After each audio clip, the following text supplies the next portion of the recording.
On the American Artifact series, we featured a lot of artifacts from the Gettysburg Museum of History that are connected to several different American conflicts, like the Civil War and World War I and World War II. One of the things that we are kind of leaning into a little bit more here at the museum is the Vietnam War. So today, we're going to look at a few artifacts in the collection here at the Gettysburg Museum of History connected with the Vietnam War.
At the Gettysburg Museum of History, we're really trying to expand our Vietnam and other conflicts exhibits, and one of the things I've been collecting for a while is Special Forces items. Now, if you go to the Gettysburg Museum of History, we have a big emphasis on U.S. airborne in World War II.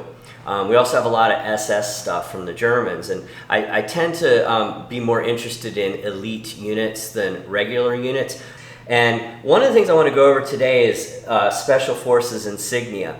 Now, this is a whole different ball game because Special Forces insignia from the Vietnam period mostly were made by the individual team members on some of the recon teams and some of the Mike forces, and they weren't like government-made shoulder patches like they had in World War II. I'm just going to go through them real quick. This is a whole different, we could do a 2-hour video just on this because the teams were small and they tended to have small amounts of patches produced, and again, they were unauthorized. A lot of them had skulls on them and very graphic imagery, which again, were not authorized. But I'm just going to quick start here. The districts in Vietnam for the Special Forces and other forces were divided into 3. It was the Command Control. And so there was Command Control South and the southern part of Vietnam, Control Command Central for the central area, and Command Control North. And here's some variations of some of those district patches. Again, they usually had skulls with blood and fangs and berets on them. There was also other teams. They were called recon teams. And most of those were states. Now that's another command control, but most of them were states. Recon Team Mississippi in Command Control District North. And some of them were also named after snakes. RT Recon Team Adder. And here is a regular Special Forces patch. That's the regular authorized patch, but that was what we call an in-country made version. Now that's the other thing with these patches. Some of them were made in places like Thailand and Japan, some of the higher quality ones, and some of them were made in Vietnam and on very cheap material. I'm going to go through a couple other ones here. This is a Mike Force tape, which is almost like a U.S. Army tape. They would replace it with Mike Force, which is another one of the Special Forces units. They also wore beret flashes. Now here's an interesting 5th Special Forces beret flash where they would normally have the crest there. They put a skull and crossbones. Again, that is unauthorized. And they varied in construction too. This airborne Mike Force patch is actually made of silk, where most of them were made of more traditional patch materials. But they're very interesting. Moving down here, some of the other recon teams. Again, states, sometimes they'll have a rocker up there, like Washington Rangers.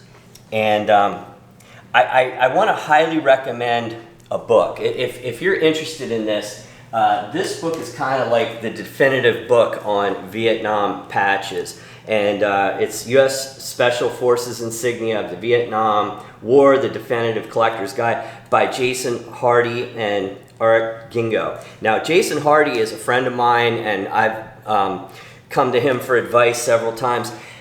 I want to tell you, you can buy these patches on eBay and places like that, and 99% of them are fake. These are extremely rare, and I would highly advise someone, if they say, wow, that's really cool, I'd like to get into that, getting this book and buying from trusted sources. Jason Hardy does sell stuff. He sold some things to me. He's a good source, and he's one of my very few trusted sources for this kind of material.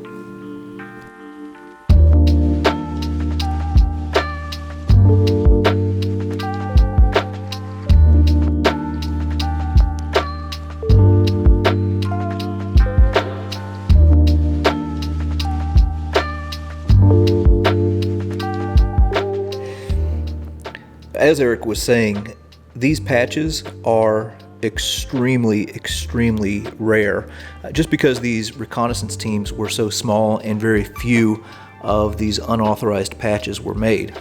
So on a reconnaissance team that would go out into the jungle, you're looking at 2 to 3 Americans, along with 6, 7, 8, 9 indigenous personnel, so Vietnamese, Cambodians, etc. And these guys are going out and they are doing reconnaissance on the ground. Keep in mind, in Vietnam, there's this thick jungle canopy, so aerial reconnaissance can only get you so far. And these guys had a lot of pride in what they did. So you can see, some of these patches here, like this one is for RT West Virginia, and it's got this wild-looking guy on it. As Eric mentioned, they named them after states or after snakes. So here's one for reconnaissance team Mamba. Here's one for Anaconda. I thought I saw another snake one here. Oh yeah, here we go. Moccasin instead of moccasin. And then with the states, like here's one for reconnaissance team Missouri. That would have been in the northern sector. Here's one from the central region for Montana. But yeah, these are really interesting.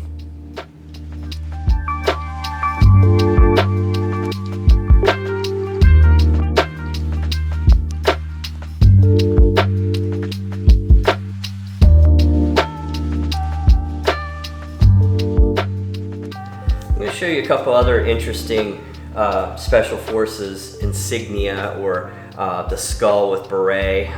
Here's a plaque, and this has the guy's name on it. They were presented sometimes when guys were retiring or leaving a team. Has a date of his service, and again, it has the Command Control North symbol on. But you see these sometimes in Special Forces groupings. Now, these patches, as I said, they were kind of unauthorized. They weren't wearing these out in combat for the most part, the colorful ones at least. But one of the applications for them were on the berets. Now, these Special Forces guys, they were Green Berets. And this is a guy's beret, and he has one of these patches inside. And he decorated the inside of his beret where he could wear it without it really being seen, since it was unauthorized. Now, this is a MACV patch with Nha Trang on it, and it has his name, Ross, right there. And this is made out of parachute material. So he would have had this done at a tailor, and it's just to decorate the inside of his beret. And I guess when they would go into meetings, they'd take their berets off and throw them down, and they'd have a cool patch on there. Here's another one. This was a captain that was in 5th Special Forces group. The officers would wear a rank where the enlisted guys would wear the Special Forces crest. And this is a guy named Captain Underwood, and it has a Command Control North insignia. Now this one is direct embroidered on a piece of silk, instead of it being an individual patch like some of these other ones. They also wore them on what they call party suits. They sometimes have uniforms they kind of wear around base and stuff, and they would have those on. But in combat, they generally wouldn't wear something this colorful.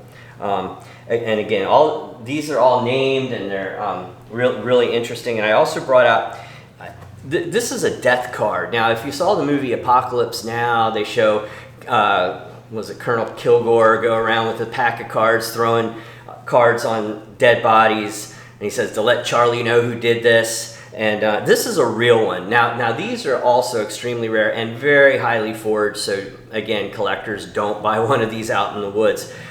This one is, I actually got this from Jason Hardy, and this is named, we know who had this, but most of them the originals look like this. They just have the skull and wings and say death from above, and this was the Ace of Spades, and they look more like a real card except for the other side. But this is a true original, again, highly reproduced, highly forged, so be careful. I mean, I would only buy those from a named source.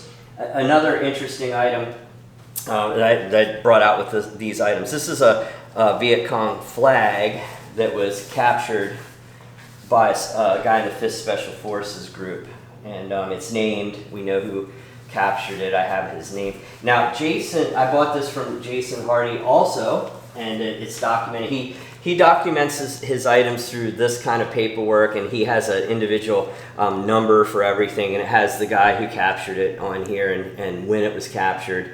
And it's nice to have that kind of documentation with these ultra rare items. Again, these type of flags are highly forged. You see them on eBay, and they're usually fake. And since I'm talking so much about Jason, and you're welcome, Jason, I also want to recommend his other books. Now, he came out with a whole series of books, and this isn't just about patches. This is about the teams themselves. And I believe there's maybe 12 volumes of these, but they're really well done, and they're very thorough.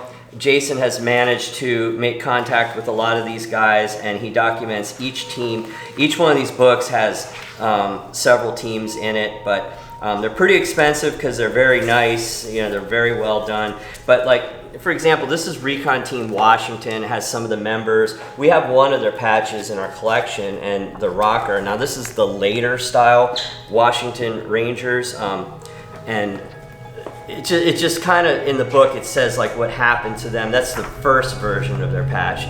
A lot of these have like 3 versions, depending on which period of time that the team was operating. But it has like some of the members of the team, that's some of the indigenous people that was attached to them.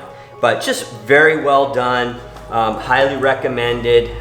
If you're interested in the Vietnam Special Forces material and the recon teams, check out these books.